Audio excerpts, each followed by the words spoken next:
Image encyclopedia.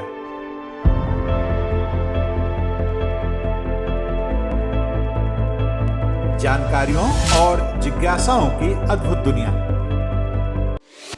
Hello दोस्तों, अपने इस चैनल के हर वीडियो में हम आपको किसी एक विषय की विश्वसनीय तथ्यों के सहित पूर्ण जानकारी देंगे।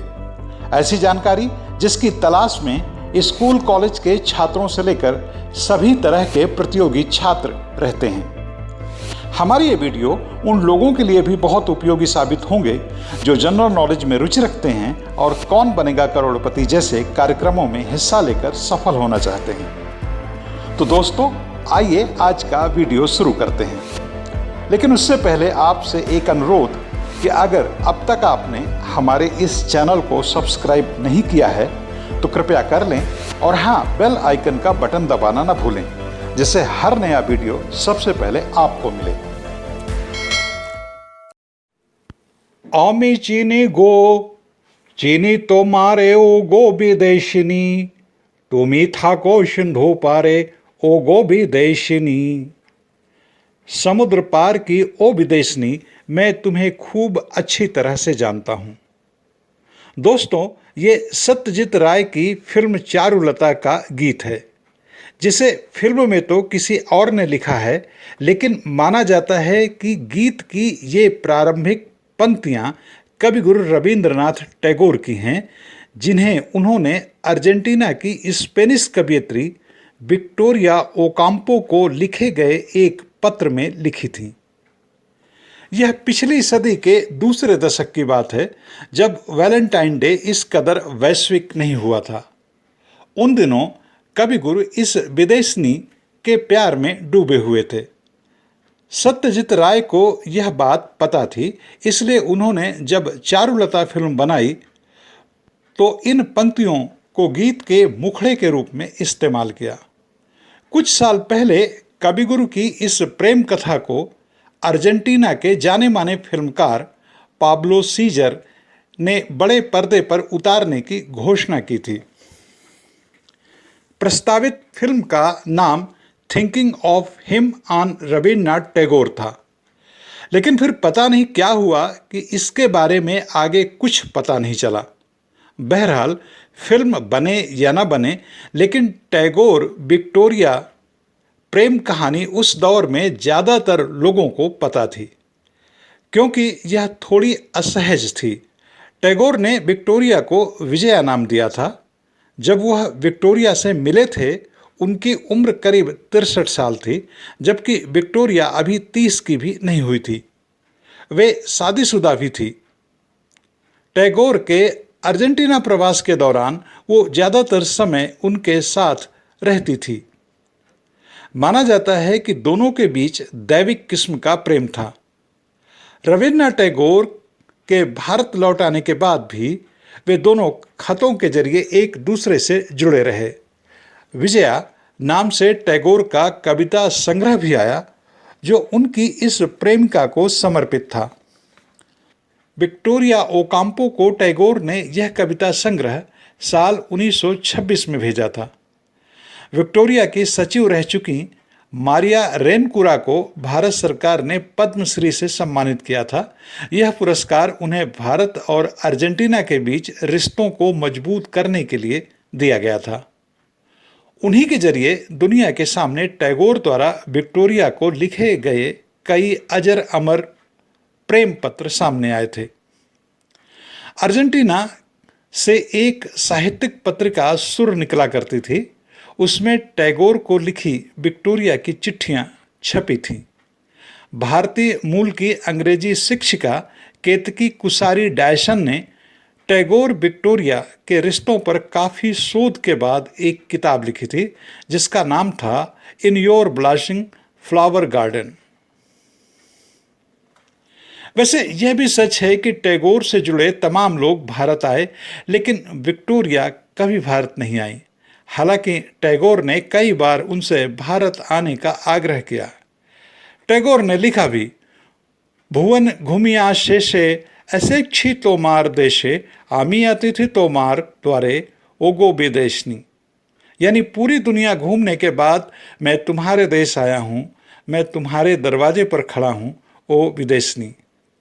केतकी कोसारी की किताब में ये कविताएं मौजूद हैं। लेकिन विक्टोरिया कभी टैगोर के देश या उनके दरवाजे पर उनकी अतिथि बनकर नहीं आई।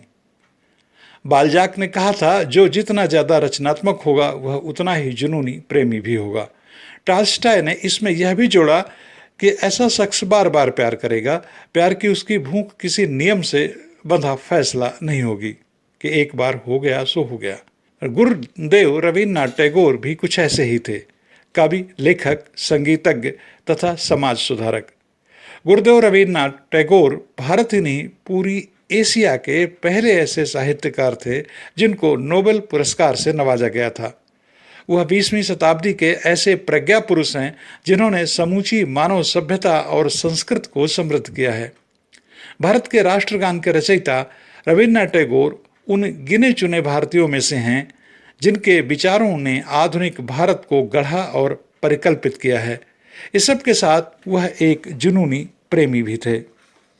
हालांकि कुछ लोग उनके बारे में कहते हैं कि वो रसिक मिजाज थे या शायद आवारा भौरा, क्योंकि उन्होंने एक दो नहीं बल्कि 4 महिलाओं से प्रेम किया। बंगाल के ही एक दूसरे प्रसिद्ध लेखक सुनील गंगोपाध्याय ने कविवर टैगोर के इस आवारा भंवरे वाले रूप का खुलासा अपने विस्तृत उपन्यास प्रथम आलो यानी फर्स्ट लाइट में किया है। अंग्रेज युवती आना टुरखुद टैगोर की पहली प्रेमिका थी। अपने इस प्रेम का जिक्र स्वयं रविन्द्रनाथ टैगोर ने अपनी आत्मकथात्मक कृति छलेवेला में किया है। गौरतलब है कि रविन्द्रनाथ टैगोर ने यह कृति 80 वर्ष की उम्र में लिखी थी। इसमें वो लिखते हैं, वह मेरे बचपन के दिन थे। उन दिनों मैं मुंबई में रह रहा था क्योंकि मेरे बड़े भाई सत्येंद्र नाथ चाहते थे कि मैं घर से बाहर रहकर अंग्रेजी का ज्ञान हासिल करूं। लेकिन मुझे घर की याद बहुत सताती थी। ऐसे में बड़े भाई को यह उपाय सूझा कि अगर मेरा परिचय किसी लड़की से साथ हो जाए तो हो सकता है मुझे घर की याद ना आए और इस तरह मैं घर के बाहर रह सकूं। टैगोर से दोस्ती के लिए एक लड़की आना टुरखुद को लगाया गया। आना टुरखुद अंग्रेज थी। वह अपने परिवार के साथ कुछ ही दिन पहले हिंदुस्तान आई थी। उसकी पढ़ाई लिखाई आधुनिक तौर तरीकों से हुई थी, इसलिए वह खूबसूरत युवती काफ़ी खुले विचारों की थी। जबकि उन दिनों तक टैगोर की उम्र महज 15-16 साल थी। उनकी पढ़ाई लिखाई भी तब तक बहुत मामूली थी। टैगोर उसके घर में इसलिए रहते थे कि वह अंग्रेजी सीख सकें। लेकिन टैगोर अपनी आत्मकथात्मक कृति छलेवेला में लिखते हैं, मेरी अभी तक स्कूली पढ़ाई के बावजूद मुझे कभी ऐसा नहीं लगा कि अना मेरी उपेक्षा कर रही है। हालांकि वह उच्च शिक्षित थी, लेकिन उसने हमेशा मुझे सम्मान दिया। मुझे हर समय लगता रहता था कि आखिर मैं क्या चीज़ उसके सामने पेश करूं जिससे मैं उसे प्रभावित कर सकूं। जब मुझे कुछ समझ में नहीं आया तो मैंने उसके लिए कविताएं लिखनी शुरू कर दी। वास्तव में अब तक मैं उससे प्यार करने लगा था और उसका प्यार पाने के लिए मेरे पास यही एक रास्ता था जिसे मैंने आजमाना शुरू कर दिया। उसने मेरी कवित्व क्षमता का आकलन तो नहीं किया, क्योंकि हो सकता है उसे कविताओं से उस किस्म का लगाव ही न रहा हो जैसा कि मेरा था, परंतु उसने मेरी इन कविताओं को स्वीकार किया। मेरे लिए यह बहुत खुशी और गर्व की बात थी। टैगोर का यह पहला प्यार विशुद्ध रोमानी था। आमतौर पर 15-16 साल की उम्र में यह सभी बच्चों को होता है। उन्हीं दिनों टैगोर का एक मराठी लड़की के साथ भी इश्क हुआ। वह लड़की 23 साल की थी और बाद में जब टैगोर ने अपनी आत्मकथा लिखी तब तक वह उसका नाम भूल चुके थे, इसलिए उन्होंने उस लड़की के नाम का कहीं जिक्र नहीं किया। लेकिन टैगोर ने 1927 में अपने एक साक्षात्कार में बताया था कि उस लड़की ने ही उन्हें दूसरों से घुलने मिलने के नुस्खे सिखाए थे। टैगोर के शब्दों में वह बहुत खूबसूरत और स्मार्ट लड़की थी, जो बात में अपने को बहुत कम उम्र की साबित करने की कोशिश में रहती थी। दरअसल टैगोर की मुलाकात इस मराठी लड़की से उस दौरान हुई थी जब अन्ना तुर्क खुद विदेश जा चुकी थी और टैगोर उसकी चाहत में अपने आप को डिप्रेस महसूस कर रहे थे। टैगोर उन दिनों बहुत ही चुप रहा करते थे। वह किसी से घुलते मिलते नहीं थे।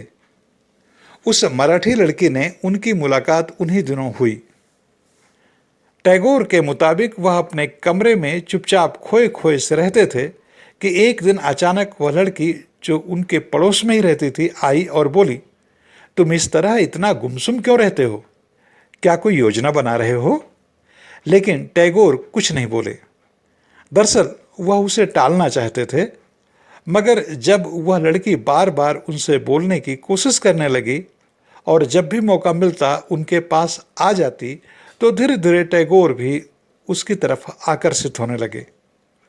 हम चाहे तो टैगोर की प्रेम कहानियों में इन दो किस्सों को भी शामिल कर सकते हैं, मगर ये टैगोर की प्रेम कहानियां नहीं हैं। ये तो उनके शुरुआती दिनों के आकर्षण मात्र थे।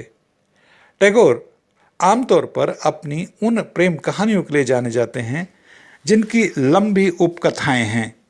दरअसल टैगोर थे ही ऐसे जिन्हें जिंदगी में औरतों का खूब प्यार मिला। सुंदर शरीर, सौष्ठव और प्रभावशाली व्यक्तित्व टैगोर की खूबी थी। टैगोर में औरतों को अपनी तरफ आकर्षित करने की अपार क्षमता थी। औरतें उनकी तरफ खींची चली आती थीं। मगर इससे भी बड़ी बात यह थी कि टैगोर को औरतों का साथ बहुत पसंद था। उन्हें औरतों के साथ रहना, उनकी तारीफ करना बहुत अच्छा लगता था।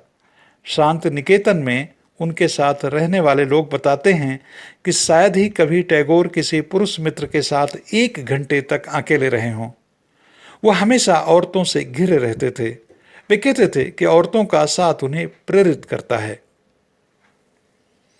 उनकी मेधा को निखारता है और उन्हें बहुत कुछ सोचने समझने की शक्ति प्रदान करता है। शायद यही वजह थी कि टैगोर ने अपनी जिंदगी में 4 औरतों से भरपूर प्रेम किया। उनमें एक थी उनकी भाभी कादम्बरी देवी, दूसरी थी रानू मुखर्जी, तीसरी विक्टोरिया ओकैम्पो तथा चौथी थी उनकी भतीजी इंदिरा देवी चौधरी। दोस्तों, यह वीडियो आपको कैसा लगा हमें कमेंट लिखकर जरूर बताएं और अगर आप किसी खास विषय पर वीडियो देखना चाहते हैं तो वह भी हमें बताएं। हम उस विषय पर आपको जरूर वीडियो दिखाएंगे। इस वीडियो के लिए सामग्री इमेज रिफ्लेक्शन सेंटर की टीम ने जुटाया था, जबकि इसमें स्वर और आलेख लोकमित्र गौतम का है।